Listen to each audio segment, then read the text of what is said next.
So this month is a new month. We have a new week coming up, and it's a new module for Praxis. So this whole module is about philosophy. We are going to be consuming content each week on different topics and philosophical big ideas. And at the end of the week, we're going to create these videos talking about what we learned, what we're taking from it, how we can apply it to our lives, what we agree with, what we don't agree with, and things of that nature. So this week, it's all about philosophy and what it is. What is philosophy? So to start out, we got 6 items. There is five articles and a video that we watched. The first 2 kind of go together. The first one is called Give It 5 Minutes by Jason Fried. The big idea in this is that when you're consuming a piece of content for the first time, say it is a speech that someone is giving, kind of like what he says in this article, if you disagree or if you are wanting to argue against it, give it 5 minutes to think about it, to marinate, to kind of take this information and articulate it in your mind to get a better understanding of the argument that you are trying to portray. And a huge theme in it is when you are consuming content, look to learn something, not to prove something. So basically, what he was trying to do, he went to this conference and he was looking to prove everyone wrong. And that is not the way we should go about content consumption.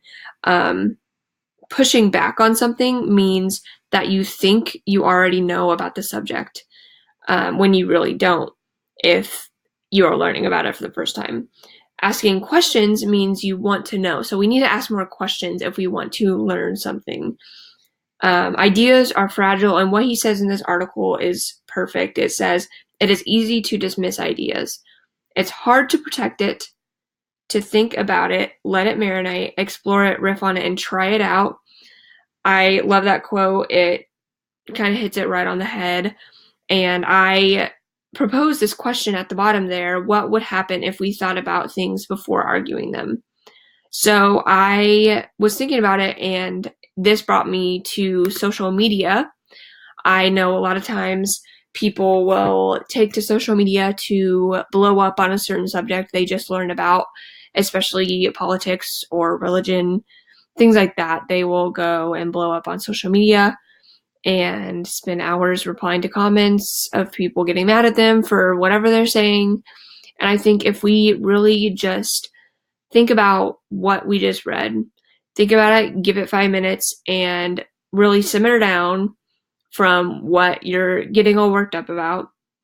Simmer down and maybe look at each side of the argument, really research it before you start to speak on it.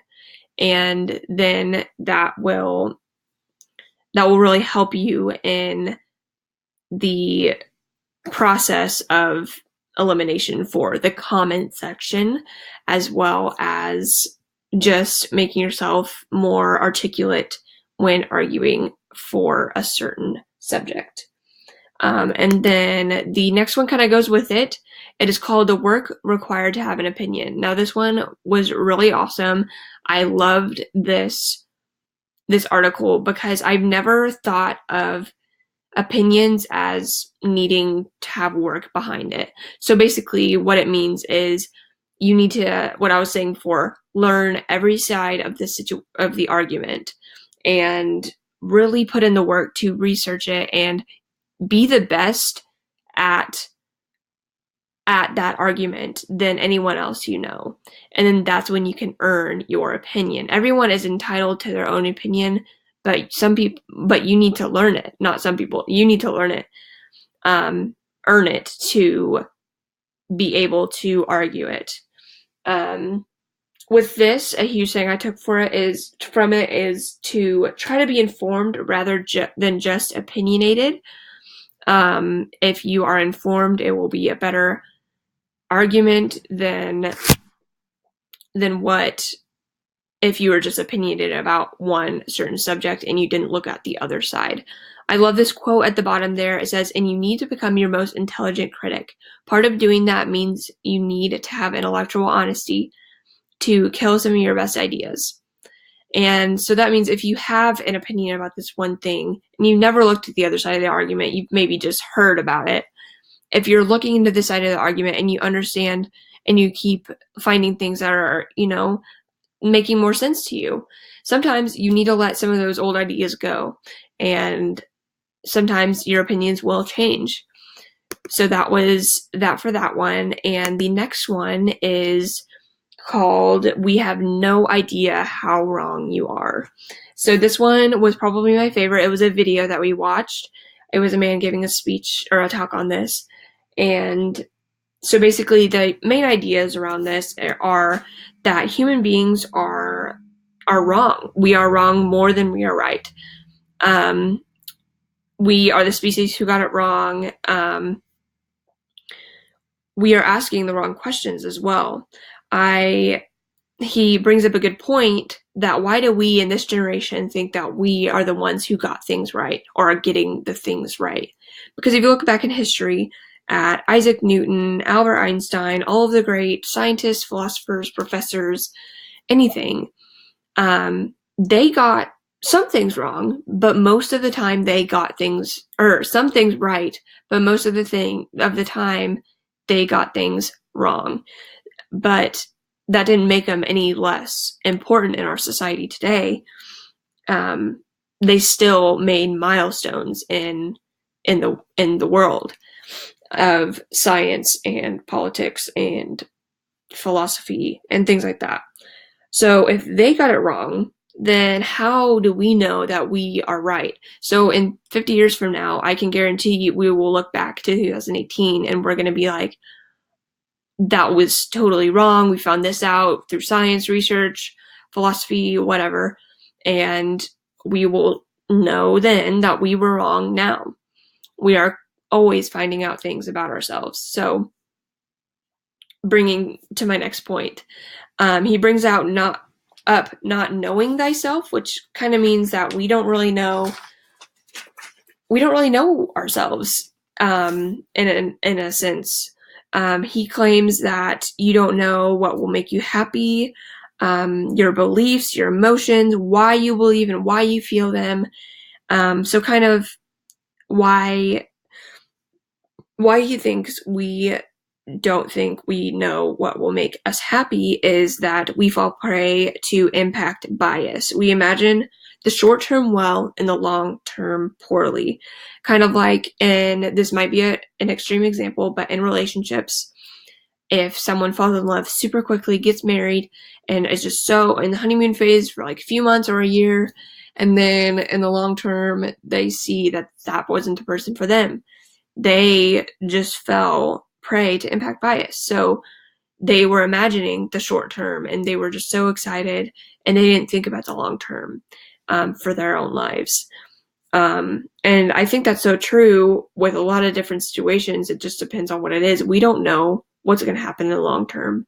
So we make impulse decisions like this and we don't think about the consequences later. Something that I don't agree with is that we don't know our own beliefs. Sometimes I can see how he can say that if they were to change, because a lot of beliefs do change sometimes for different people, but say a person believes in God. They know that for a fact that they believe in God right then and there at that moment in time. It may change, just like I said, but I do believe that people know what they believe in at a certain moment in time. I don't agree that they do not know their own beliefs because it's a very personal thing to them. So, and then I also hope you like my meme there. I love The Office, so it's a little funny thing to spice up this little presentation. And then the next two kind of go together as well. we read a article, Why Philosophers Are Formidable Entrepreneurs. So basically what the 5 main points in this article was that philosophers seek to structure the world, are deeply analytical, strive to find deeper truths, like to argue, and aren't afraid of risk. So basically, they will put themselves out in the world. And I can see this because philosophers need to have an open mind and need to not be afraid to think of big ideas and create new ideas, and not be afraid to fail, not be afraid to be wrong themselves. They know they are wrong most of the time, but they aren't afraid to. They like to argue, which can be a good thing as well for this entrepreneur mindset. This article actually made me want to dive deeper into philosophy to become a better entrepreneur myself, to sell myself in the business world, and in case I ever become a business owner myself. It is very important to seek structure in the world for a business or trying to become an entrepreneur, to have structure in their lives. And I can see this because philosophers have so many big ideas and they need to structure in a way to articulate that for themselves.